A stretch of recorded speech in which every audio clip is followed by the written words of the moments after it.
پڑھی جائے، قصیدہ بردہ شریف پڑھا جائے، پھر اس کے بعد نعتوں کی ہوں، کوئی معزز مہمان اٹھ کے تقریر کرے، بیان کرے، اور اس کے بعد سلام ہو، پھر دعا ہو، اس کے بعد کھانے کا اہتمام ہو، اس فارمیٹ کے ساتھ ربیع الاول کے مہینے میں، خاص ربیع الاول کی تاریخ کو اس فارمیٹ کے ساتھ میلاد کرنے کو ہم کہتے ہیں ذکر میلاد بالخصوص۔ تو یہ ذکر میلاد بالخصوص ہم ببانگ دہل کہتے ہیں، ہم تسلیم کرتے ہیں، مانتے ہیں کہ یہ ذکر میلاد نہ نبی کریم صلی اللہ علیہ وسلم نے منایا، نہ صحابہ کرام نے منایا، نہ خلفائے راشدین نے منایا، نہ ہی تابعین کرام نے منایا، نہ ہی تبع تابعین کرام نے منایا، اور نہ ہی اس کا حکم قرآن میں آیا، نہ اس کا حکم حدیث میں آیا۔ یہ حکم کہیں نہیں آیا، نہ کسی نے منایا قرون ثلاثہ میں سے، لیکن اس کے باوجود اگر کوئی آج کرتا ہے تو وہ اس کو سنت سمجھ کے نہیں کر رہا، وہ اس کو فرض یا واجب سمجھ کے نہیں کر رہا، وہ اس کو محض جائز سمجھ کے کر رہا ہے۔ تو جائز سمجھ کے ایک اچھا کام کرنا، میلاد کا اہتمام کرنا، اور اس فارمیٹ کے ساتھ میلاد مصطفیٰ صلی اللہ علیہ وسلم کو سجانا، گھروں کو آراستہ کرنا، لوگوں کو بلانا، محفلیں ہونا، تقریریں ہونا، اور یہ سارے معاملات یہ ذکر میلاد بالخصوص ہیں، اور ذکر میلاد بالخصوص کرنا محض جائز ہے، فرض واجب نہیں ہے، حتیٰ کہ سنت بھی نہیں ہے۔ تو یہاں ہم نے تقسیم کر دی، ذکر میلاد بالعموم یہ سنت ہے، اللہ کی تعلیمات کے مطابق ہے، اس کو کرنے والا ثواب کا حقدار ہے، اور ذکر میلاد بالخصوص اس کو کرنے والا بھی ثواب سے محروم نہیں رہتا، بلکہ آگے ہم جا کے پڑھیں گے کہ ایک بہت بڑے مفتی ہیں، وہ تو بہت بڑی بات کہہ گئے، وہ تو اجر عظیم کی بشارتیں دے گئے، اللہ تعالیٰ ثواب عطا فرمائے گا اس کی بشارتیں دے گئے۔ تو وہ بات آگے چل کے جب ہم ذکر میلاد بالخصوص کی بات کریں گے تب ہم وہ باتیں پڑھیں گے، لیکن پہلے ہم ذرا میلاد کا معنی پڑھ لیتے ہیں۔ میلاد کہتے کسے ہیں اور میلاد کی اصطلاحی تعریف کیا ہے؟ تو محفل کا معنی ہے مجلس، جلسہ، اسی کی جمع محافل ہے، یعنی مجلس کرنا، جلسہ کرنا، محفل کرنا۔ اور یہ لفظ بھی کوئی نیا نہیں ہے، اس لفظ کی بھی اصل ہمارے پاس موجود ہے۔ صحابہ کرام جلسے کیا کرتے تھے، محافلیں کیا کرتے تھے، بیٹھا کرتے تھے۔ یہ ابھی چلتے ہیں، ہم آگے پڑھتے ہیں، حدیث مبارکہ بھی آگے آ رہی ہے۔ دوسرا لفظ ہے میلاد۔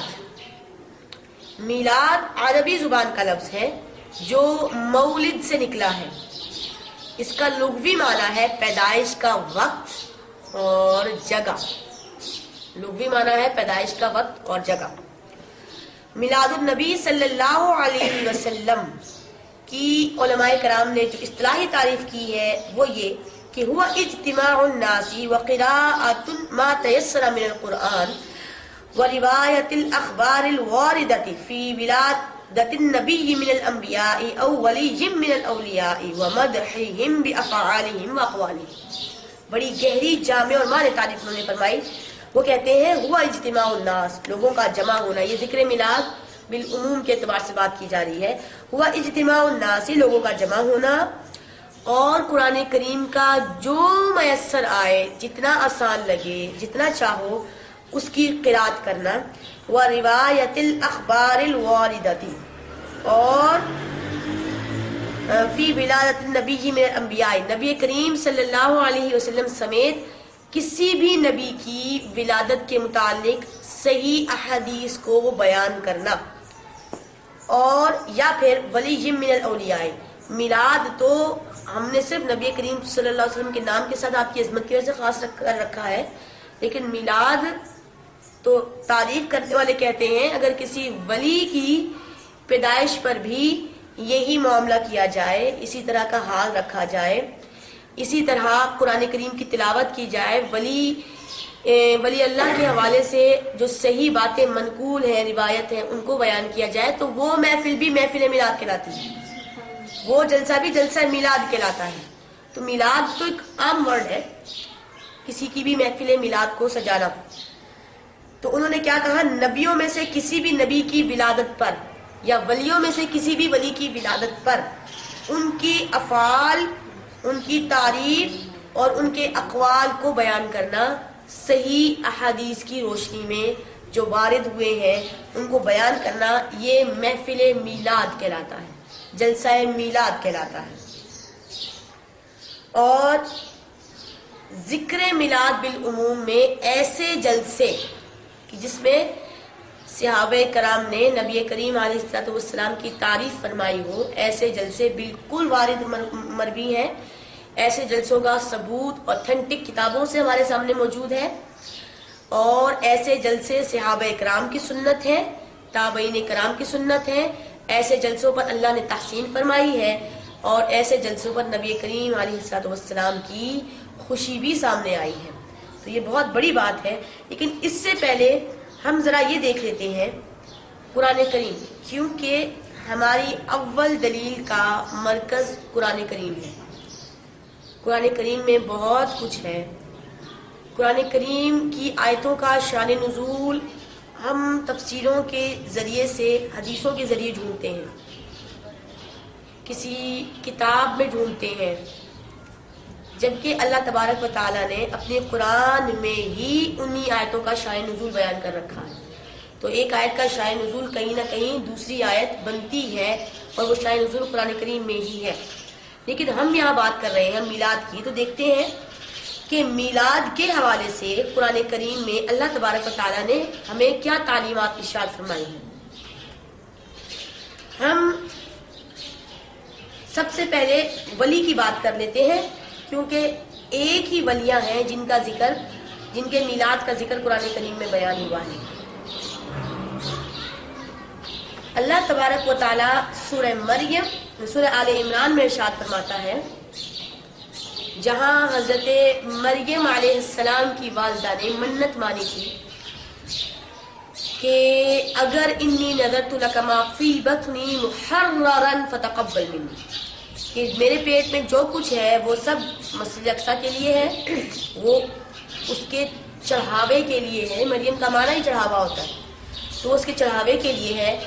تو جو کچھ بھی ہے وہ تو اے اللہ قبول فرما۔ فلما ودعتها قالت رب انی وضعتها انثى، جب ان کے ہاں ولادت ہوئی تو وہ فرمانے لگی کہ اے باری تعالیٰ، میں نے تو ایک بیٹی کو پیدا کیا ہے، واللہ اعلم بما وضعت ولیس الذکر کالانثی۔ انہوں نے جو سوچا تھا وہ بیٹے کے لحاظ سے سوچا تھا، لیکن اللہ تبارک و تعالیٰ نے انہیں بیٹی عطا فرمائی، تو انہوں نے فرمایا کہ بیٹا بیٹی کی طرح نہیں ہوتا، ولیس الذکر کالانثی۔ لیکن وانی سمیتها مریم، میں اسے بھی چڑھاوے کے طور پر دیتی ہوں، اور اس کا نام مریم رکھا۔ فتقبلها ربها بقبول حسن، آگے وہ ساری بات چلتی ہے۔ اب آپ یہ دیکھیے اس آیت کریمہ میں لوگ کہتے ہیں بھئی قرآن کریم ہے، اللہ تبارک و تعالیٰ نے ہدایت کی نازل کیا ہے، تو ذرا قرآن کریم میں وہ دیکھو کہ اللہ نماز کے بارے میں کتنا احکامات نازل فرمائے ہیں، اللہ نے زکوٰۃ کے کتنے حکم نازل فرمائے ہیں، کتنی سختی سے زکوٰۃ دینے والوں کے زکوٰۃ دینے کا حکم دیا ہے، حج کرنے کی کتنی فضیلت عطا فرمائی ہے، حج کرنے کا کتنا خاص حکم دیا ہے، اس کو فرض بنا دیا۔ وہ سارے معاملات سے انکار نہیں ہے ہمارا بھی، ہم بھی نماز پڑھتے ہیں، نماز کو فرض مانتے ہیں، زکوٰۃ کو فرض مانتے ہیں، حج کو فرض مانتے ہیں، یہ سارے معاملات ہیں، اور واقعی قرآن ہدایت کے نازل ہوا ہے۔ لیکن کوئی یہ کہے کہ نہیں جی قرآن صرف ہدایت کے لیے ہے اور قرآن میں کچھ نہیں ہے، قرآن سے صرف آپ آیات احکامات نکالیں اور اس کے علاوہ قرآن میں کچھ نہیں ہے، تو اس کا یہ کہنا بہت بڑی غلطی ہے، بہت بڑی غلطی ہے۔ کیونکہ قرآن کریم میں 6666 آیات بتلائی جاتی ہیں، ساری کی ساری دنیا کا کوئی بندہ نہیں ثابت کر سکتا کہ ساری آیات ہی احکام کی ہیں۔ چند آیات ہیں، 600 ہوں گی یا 1000 لگا لیں، باقی پورا قرآن صرف احکامات کے حساب سے نہیں آیا۔ اللہ تبارک و تعالیٰ نے کہیں شان سمجھائی ہے، کہیں کسی کا میلاد بیان فرمایا ہے، تو یہ میلاد نامہ ہے حضرت مریم علیہ السلام کا قرآن میں، آل عمران کی آیت نمبر 36 میں۔ تو اللہ تبارک و تعالیٰ نے یہ مریم علیہ السلام کو جو میلاد نامہ ذکر کیا، کوئی بندہ بتا سکتا ہے کہ اس آیت سے دین محمدی کا، شریعت محمدی صلی اللہ علیہ وسلم کا کون سا مسئلہ ثابت ہو رہا ہے؟ کیا اس آیت سے نماز کے مسئلے نکل رہے ہیں؟ نماز میں کتنے رکوع کرنے ہیں یہ نکل رہا ہے؟ نماز میں 2 سے زیادہ سجدے نہیں کرنے یہ نکلتا ہے؟ کیا اس آیت سے نماز کی رکعتیں کتنی فرض ہیں یہ نکل رہا ہے؟ کیا اس آیت سے حج کی فرضیت کا کوئی ثبوت نکل رہا ہے؟ کیا اس آیت سے زکوٰۃ کے حوالے سے کوئی بات نکل رہی ہے؟ کچھ بھی نہیں۔ اس آیت میں تو محض مریم علیہ السلام کا میلاد بیان ہو رہا ہے۔ تو اگر اس آیت سے شریعت محمدی صلی اللہ علیہ وسلم کا کوئی مسئلہ نہیں نکل رہا، اللہ کا کوئی حکم ثابت نہیں ہو رہا، تو کوئی بتائے ہمیں آ کے، خدا را کوئی تو بتائے کہ یہ آیت قرآن میں کیوں اللہ نے نازل فرمائی ہے۔ مریم علیہ السلام تھی، پیدا ہوئی ہو کے، پر اللہ تعالیٰ نے یہ آیت قرآن میں نازل فرمائی۔ اب یہ تو ماننا پڑے گا نا کہ قیامت تک جو بندہ قرآن کی تلاوت کرے گا اور اس میں جو بندہ سورہ آل عمران کی تلاوت کرے گا، کہیں نہ کہیں سے کسی نہ کسی صورت میں وہ ایک طرح کا مریم علیہ السلام کے میلاد کو ہی یاد کر رہا ہوگا۔ اس آیت کو پڑھ کے نماز کا خیال نہیں آئے گا، اس آیت کو پڑھ کے صفا مروہ کی باتیں ذہن میں نہیں آئیں گی، اس آیت کو پڑھ کے سجود اور رکوع کے احکامات نہیں نکلیں گے، اس آیت کو پڑھ کے زکوٰۃ کے مسائل نہیں کوئی یاد کرے گا۔ اس آیت کو پڑھ کے ایک ہی بات یاد آئے گی، وہ کیا ہوگی؟ مریم علیہ السلام کا میلاد، کہ انہوں نے منت مانی، وہ پیدا ہوئی۔ تو اس آیت میں تو کوئی حکم ہی نہیں ہے، سرے سے کوئی حکم نہیں ہے، لیکن اس آیت کو اللہ نے قرآن کریم میں نازل فرما کے نہ ماننے والوں کی زبان پر بھی مریم علیہ السلام کا میلاد جاری و ساری فرما دیا۔ تو مریم علیہ السلام کا یہ میلاد قرآن کریم کی اس آیت میں بالکل واضح ہے۔ اس کے علاوہ یہ ایک ولیہ کا میلاد ہے، تو ولیہ کا میلاد بھی قرآن کریم سے ثابت ہے۔ ہم اسی کی 7 آیات میں دیکھ لیتے ہیں کہ مریم علیہ السلام کے بیٹے ہیں حضرت عیسیٰ علیہ السلام۔ اب حضرت عیسیٰ علیہ السلام کا ذکر بھی قرآن کریم میں بڑا آیا ہے، بڑا خوبصورت ذکر آیا ہے۔ بلکہ یہاں پہ میں آپ کو بڑی ایک وجدانی اور نورانی اور روحانی بات بتاتی چلوں۔ برطانیہ کی بات تھی، جب میں وہاں پر تھی تو ہوا کچھ یوں کہ ایسے کلاس لگی ہوئی تھی اور میں کلاس میں تھی اور میرے استاد محترم وہاں پر تھے، اور اس طرح کی آپ کو تو معلوم ہے نا برطانیہ میں نان مسلم رہتے ہیں، غیر مسلمان رہتے ہیں۔ تو کوئی بچی تھی، 1-2 لڑکیاں آئیں، ایک مسلمان تھی اور ایک نان مسلم تھی۔ تو ایک مسلمان لڑکی مسئلہ کوئی پوچھنے کے لیے آئی، نان مسلم بھی وہاں تھی۔ تو نان مسلم لڑکی کو وہ میرے استاد فرماتے ہیں کہ دیکھیں آپ نان مسلم ہیں اور میرا فرض ہے کہ مسلمان ہونے کے ناطے میں آپ کو اسلام کی دعوت دوں۔ یہ بات حضرت عیسیٰ علیہ السلام سے چل رہی ہے ہماری۔ تو جب انہوں نے یہ فرمایا کہ میں آپ کو حضرت عیسیٰ علیہ السلام کی میں آپ کو اسلام کی دعوت دینا چاہتا ہوں، تو وہ نان مسلم بولتی ہے اچھا، اگر آپ کا مسلمان ہونے کے لحاظ سے یہ فرض ہے کہ آپ مجھے اسلام کی دعوت دیں، تو عیسائی ہونے کے لحاظ سے میرا بھی فرض بنتا ہے کہ میں آپ کو عیسائیت کی دعوت دوں۔ تو اگر آپ مجھے کہتے ہیں کہ میں مسلمان ہو جاؤں، تو میں آپ کو کہتی ہوں کہ آپ مسلمان ہو جائیں۔ وہ لڑکی یہ بولتی ہے کہ اگر آپ کو یہ لگتا ہے کہ اسلام کی دعوت دینا آپ پر ضروری ہے، فرض ہے، تو مجھ پر بھی ضروری ہے نا، میرا بھی تو دین ہے عیسائیت۔ تو وہ لڑکی نے جب یہ بات کی تو وہ فرماتے ہیں کہ ہاں بات تو ٹھیک ہے، آپ نے اپنا فرض نبھایا، میں نے اپنا فرض نبھایا، لیکن مجھے صرف آپ ایک بات سمجھا دیں کہ میں عیسائی اگر ہو جاؤں تو مجھے فائدہ کیا ہوگا؟ تو وہ دیکھ لیتی ہے کیا مطلب ہے، فائدہ کیا ہوگا، کیا مطلب ہے۔ انہوں نے کہا دیکھیں آپ حضرت عیسیٰ علیہ السلام کو مانتے ہیں، آپ حضرت مریم علیہ السلام کو مانتی ہیں، تو حضرت عیسیٰ علیہ السلام اور حضرت مریم علیہ السلام کو تو میں پہلے ہی مانتا ہوں، بلکہ اگر آپ میرا ماننا سنیں تو آپ سوچ نہیں سکتے کہ ہم ان کو کتنا مانتے ہیں، ہم ان کو کتنا مانتے ہیں۔ دلیل انہوں نے کیا دی سبحان اللہ، علم ہو تو ایسا ہو۔ دلیل انہوں نے یہ دی کہ دیکھو آخری قرآن ہے، کلام اللہ ہے، اور یہ نازل ہوا ہے نبی کریم صلی اللہ علیہ وسلم پر۔ یہ قرآن آخری کتاب ہے، اور اس آخری کتاب میں جس نبی پر نازل ہوا اس کا نام اسم گرامی کیا تھا؟ محمد صلی اللہ علیہ وسلم۔ تو وہ کہنے لگے کہ دیکھو ہم محمد کے ماننے والے ہیں، ہم تو عیسیٰ کے بھی ماننے والے ہیں علیہ الصلوۃ والسلام۔ قرآن میں محمد کا نام صرف 4 مقامات پر آیا ہے، قرآن میں محمد کا نام صرف 4 مقامات پر آیا ہے، اور قرآن میں حضرت عیسیٰ کا نام کتنی مقام پر آیا ہے؟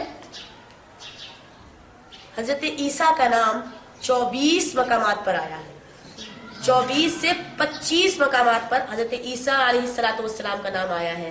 تو آپ مجھے بتاؤ کہ میں عیسیٰ علیہ السلام کو کتنا مانتا ہوں۔ میرے نبی کا نام قرآن میں 4 مقام پر، حضرت عیسیٰ کا نام قرآن میں 25 مقام پر آیا ہے، تو میں تو ان کو پہلے ہی اتنا مان رہا ہوں۔ تو عیسائیت قبول کرنے کے بعد آپ مجھے نیا کیا دیں گے؟ عیسیٰ کو میں پہلے مانتا ہوں۔ مریم کے حوالے سے پورے قرآن میں کسی عورت کا نام نہیں آیا۔ آپ کی انجیل میں کئی عورتوں کا نام آیا ہے، بہت ساری عورتوں کا نام آیا ہے۔ ہمارے پورے قرآن میں عورتوں کا تو ذکر چلتا ہے، لیکن کسی عورت کے نام سے کوئی سورت نہیں آئی۔ سورہ مریم آئی ہے، 114 صورتیں ہیں نا، میں غلط تو نہیں بول رہی؟ کسی عورت کے نام پہ کوئی صورت ہے نہیں سوائے سورہ مریم۔ تو دیکھو میرے نبی کے جتنے نام، 4 دفعہ نام، ادھر عیسیٰ علیہ السلام کا 25 دفعہ نام، کسی عورت کے نام پہ اللہ نے کوئی صورت نازل نہیں کی۔ میرے قرآن میں حضرت مریم کے نام سے بھی ایک صورت آپ کو نہیں مل جائے گی۔ تو میں تو عیسیٰ علیہ السلام کو بھی مانتا ہوں، میں تو مریم علیہ السلام کو بھی مانتا ہوں، تو مجھے عیسائیت قبول کر کے نیا کیا ملے گا؟ اس کے مقابلے میں اگر آپ میری بات